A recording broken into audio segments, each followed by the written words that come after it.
You, me, or nobody is gonna hit as hard as life. But it ain't about how hard you hit. It's about how hard you can get hit and keep moving forward. How much you can take and keep moving forward. That's how winning is done. Everybody gets hurt. Either metaphorically, symbolically, or physically. They get hurt. And you root for that person who gets hurt. Get up! Because we all get knocked down. And that's just a credo I've followed my whole life. Life is undefeated. You can't beat it. What's the matter with you? There is no tomorrow. You just have to go on the defense. That inspired the line, no one punches harder than life. I felt that, geez, if I was going to go down into professional obscurity, I wanted to at least have the opportunity to say to myself, well, you tried. It dawned on me that we basically are in a movie from the time we're born. And then when you get to be around 18, 20, you're now the director of your movie, which is called life. And I ask you, knowing that if you were in a movie of your own making, would you be proud of the part you're playing? I certainly wasn't. And I took drastic steps to change all that. The point being, if you're producing this film called You, make it the way you want to make it. And to really progress, old skin must be shed before a new skin can grow. I don't know if that makes sense, but that's pretty much the truth. If you don't like your skin, rip it off and become a different character. I was raised by a very physical father, so I was no stranger to serious pain. And I think it just became, I'm not going to break, no matter what he did. I'm just not going to break. I had a very tumultuous upbringing. Rough father, rough everything. And I was thin. I just was not genetically, would you say, a mesomorph. I was an ectomorph. And I went to see a film one day, and it altered my life completely. It was Steve Reeves in Hercules Unchained. And when he struck that pose, I had an epiphany. I went, that's who I want to be. That's a man. That's, oh my God. And I ran out of the theater after that and went to a junkyard and started lifting little brake drums or anything that I could lift. It was like 30 pounds, whatever. And I never stopped.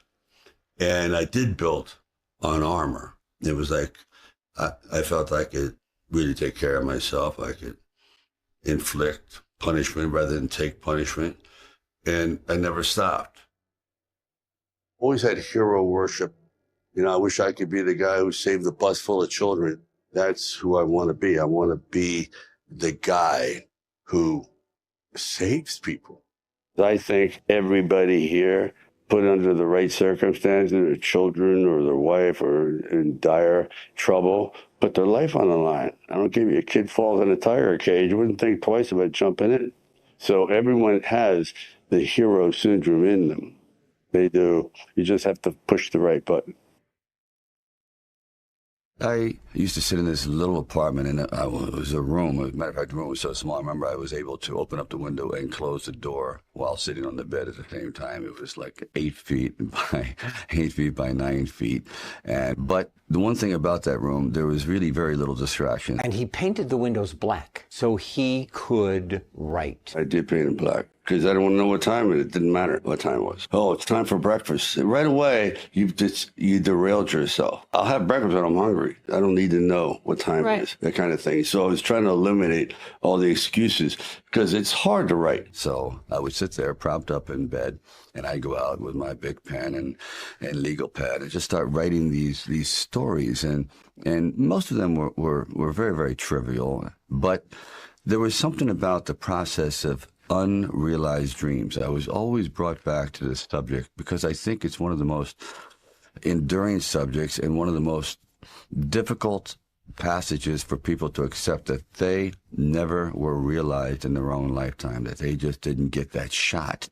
The more I thought about this kind of street-like character that that just is totally misrepresented by the way he looked physically. Just the way he walks down the street was enough to say people, oh, dismiss him. He's kind of looks like a bully or looks like a dark kind of character.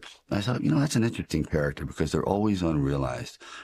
Well, that festered in my mind for quite a while, and then eventually I decided it was a time to come to California. So I went to California, and I moved in the Valley, and things weren't going very, very well there. As a matter of fact, I had to try to sell my dog because it was either do that or he just was not going to be very well fed around the house. I did sell my dog at a 7-Eleven. It was either that or eat him. And then one night, I went to see a Muhammad Ali fight. And what I saw was pretty extraordinary. I saw a man they called the Bayonne Bleeder who didn't have a chance at all against, the greatest fighting machine, supposedly, that ever lived. Slips a punch to his left. Oh, a vicious shot to the rib from Muhammad Ali. What a surprise. Brock Lesnar gets on the body. For one brief moment, this supposed stumblebum turned out to be magnificent in the fact that he lasted and knocked the champion down.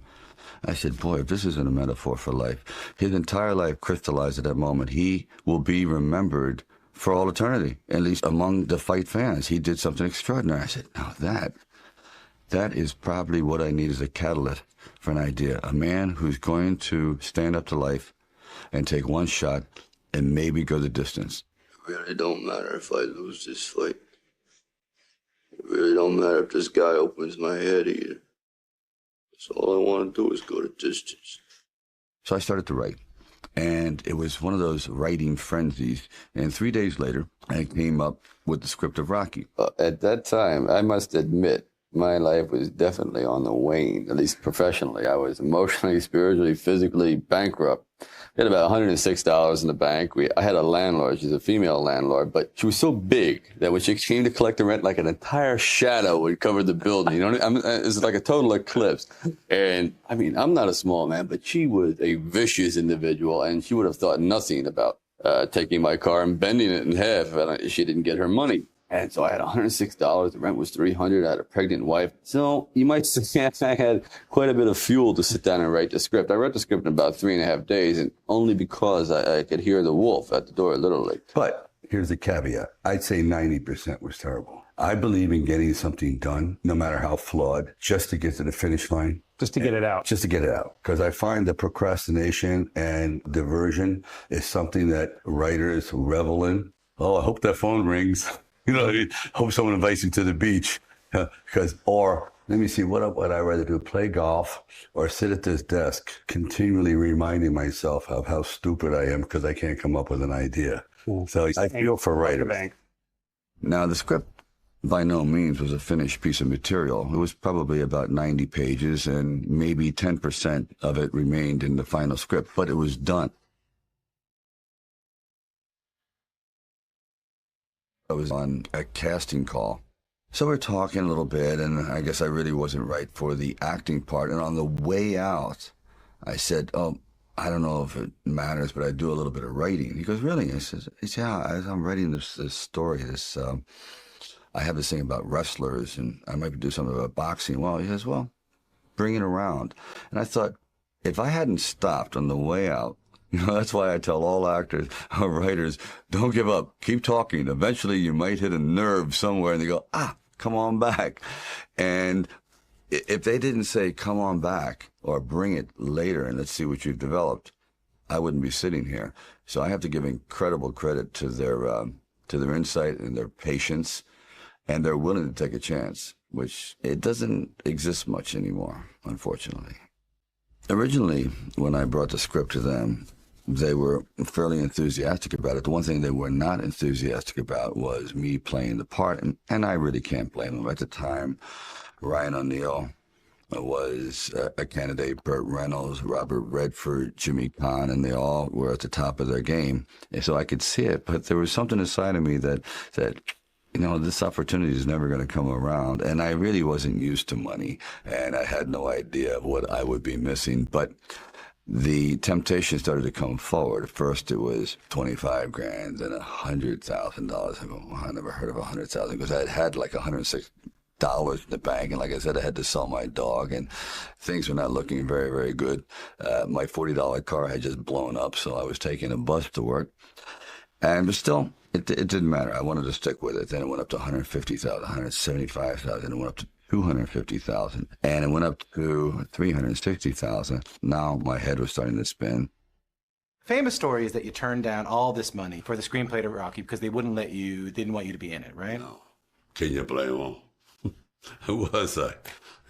What I've never heard you talk about is what is in you to be able to turn that down. When you don't have anything, you're broke, man. I was flat ass broke. I mean, seriously.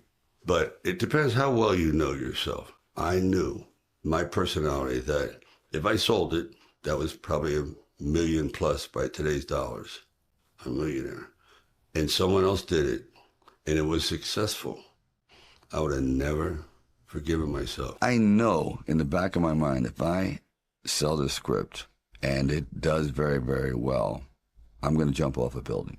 And if I'm not in it, there's no doubt about it. I'm going to leap in front of a train. I'm going to be very, very upset. So I would have been a broken, embittered man for the rest of my life. So I realized we have in our entire futures about 3 or 4 serious crossroads. And that was my first one. That's a real serious crossroad where this is life altering. And it's not about money. I know I will be destroyed, and I will destroy everyone around me. I'll be such a miserable human being for selling out. This is what the whole movie was about, is not selling out. You knew that it would ruin. I know. I just know how I work. I know what my engine will do. But I would have been dead. Because when you're broke, I actually mastered the art of poverty for a while. You figure it out. All right, well, we have spaghetti one day a week and this and that. Yeah. I managed. And I still had this blatant optimism. But if I had sold out, oh my God. And I knew it. And they tried. I mean, believe me, they tried. So this is one of those things where you just roll the dice and you fly by the proverbial seat of your pants. Say, all right, I got to try it. I got to just do it. I may be totally wrong, and I'm going to be taking a lot of people down with me, but I just believe in it. I felt that, geez, if I was going to go down, at least into professional obscurity, I wanted to at least have the opportunity to say to myself, well, you tried. If nothing else, I had a good home movie. My parents would enjoy it. What is healthier? To live under the illusion and still have a little glimmer of hope that you could have been great, or actually have an opportunity to be great, and then you blow it and you realize you're a failure. So I think that the easier route is to live under the illusion and say, if I'd had that chance, I would have beaten all of them. Then finally, it was being shown at the Directors Guild, and this was going to be the test. And there was about 900 people invited, and it was a packed crowd, and the movie was playing terribly. My mother was sitting next to me, and the laughs weren't coming where they're supposed to, and the fight itself seemed to be listless, the response was, and I sat there as everyone filed out of the theater, and I couldn't believe it.